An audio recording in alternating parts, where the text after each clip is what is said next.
Shane Bruce with Rest-A-Mod Daisy, and today we've got a video about a customer's gun.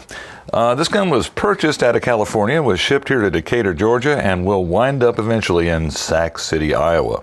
What we have today is a Red Ryder, a model 1938 Red Ryder.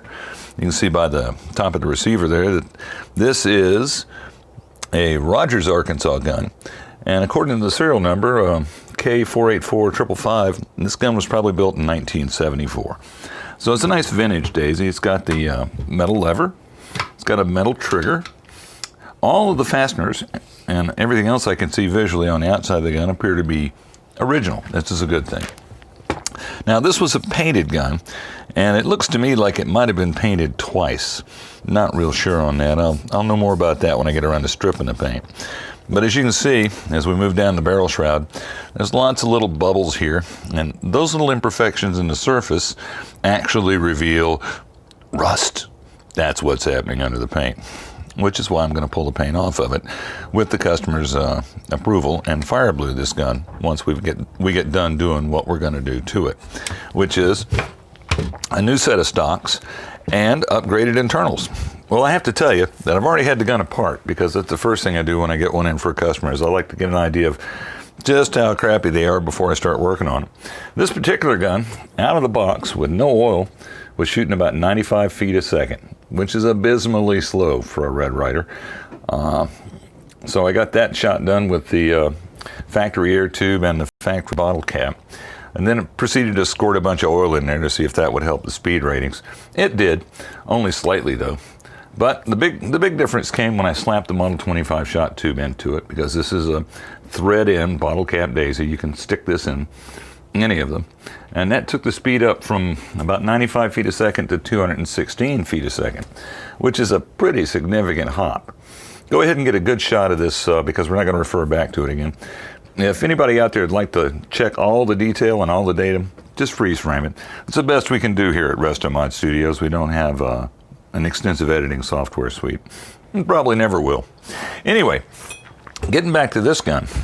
So it's going to be a neat little conversion. We're going to try a new style of stock on this. We're going to try the Slim Jim.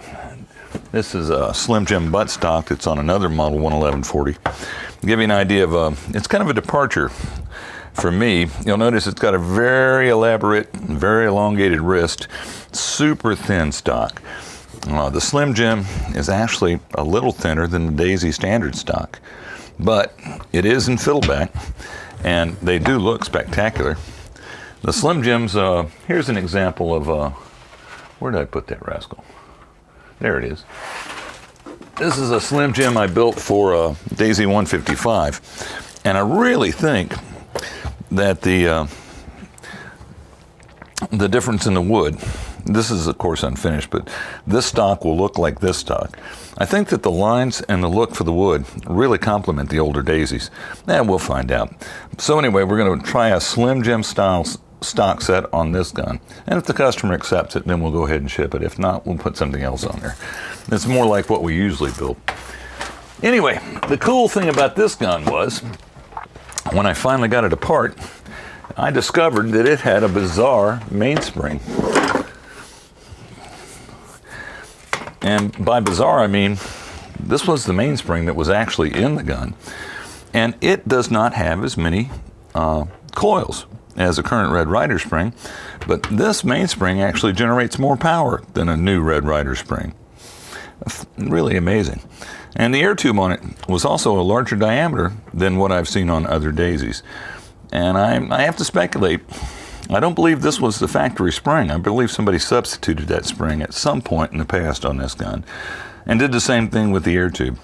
So this might be, I don't know, somebody who was hot rodding Daisies in the 70s might have worked on this gun.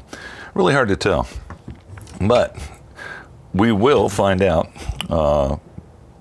once we get the conversion done. I expect this gun to be running about 324 feet a second with a Model 25 shot tube. And of course, it'll look great, and it'll be fire blued. You know, a classic Rest-A-Mod. We'll update you later on process. That's all we've got for you today, kids. Shane Bruce, Rest-A-Mod Daisy, signing off.